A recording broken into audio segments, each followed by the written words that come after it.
Bonjour à tous. Qui n'a pas rêvé, espéré au moins une fois dans sa vie être riche? Oh, je ne dis pas riche pour avoir 200 € de plus à la fin du mois, mais vraiment riche, avoir énormément d'argent, pouvoir faire ce qu'on veut, prendre l'avion, notre avion évidemment, pas celui de tout le monde, et puis partir ainsi, aller à Paris, et puis le jour suivant être à Rome, ou que sais-je encore. Bref, mener une vie de plaisir, de bonheur. Alors ce bonheur, évidemment, est attaché à la richesse, au bien matériel.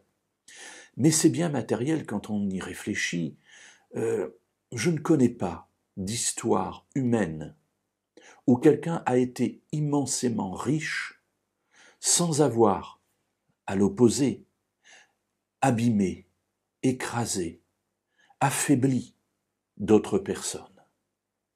Même dans l'histoire du grand roi Salomon, il y a des choses étonnantes. Bien sûr, le roi Salomon est grand, bien sûr, il est riche, bien sûr, il étend ses possessions, mais quand on considère la manière dont il l'a fait, cela a été tellement terrible, tellement lourd pour le peuple d'Israël, que dès qu'il est mort, une délégation d'Israélites est envoyée vers son fils pour lui dire « Allège la charge que ton père a fait peser sur nous ». Mes amis, on n'est pas riche de rien. On est riche souvent en ayant écrasé de plus faibles, en ayant dépouillé des personnes sans défense. Et cette richesse a un mauvais goût. La Bible en parle. Elle en parle même à plusieurs reprises. Et dans le chapitre 16 du livre des Proverbes et au verset 8, Dieu nous donne une voie peut-être un peu différente. Mieux vaut peu avec justice que d'abondants revenus sans droiture. Alors vous me direz, je suis en train de casser vos rêves de richesse. Je ne sais pas.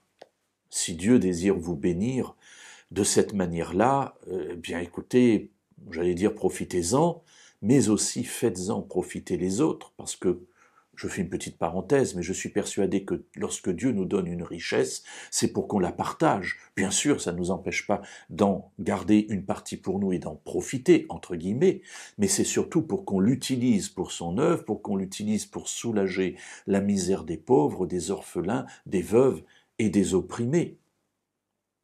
Mais malgré tout, voilà ce que dit ici cet auteur du livre des Proverbes. Mieux vaut peu avec justice que d'abondants revenus sans droiture. Nous en revenons toujours à l'essentiel de la Bible. Notre vie est conduite par quelle valeur? Quels sont les éléments qui me poussent à faire, à être telle ou telle chose?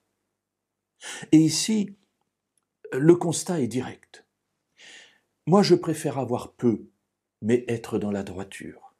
Alors oui, la vie sera difficile. Oui, je n'aurai pas d'avion pour aller à Paris et ensuite être à Rome ou aller aux États-Unis. Je ne verrai sans doute jamais le Machu Picchu. Je n'irai sans doute jamais dans la baie d'Along. Mais qu'importe.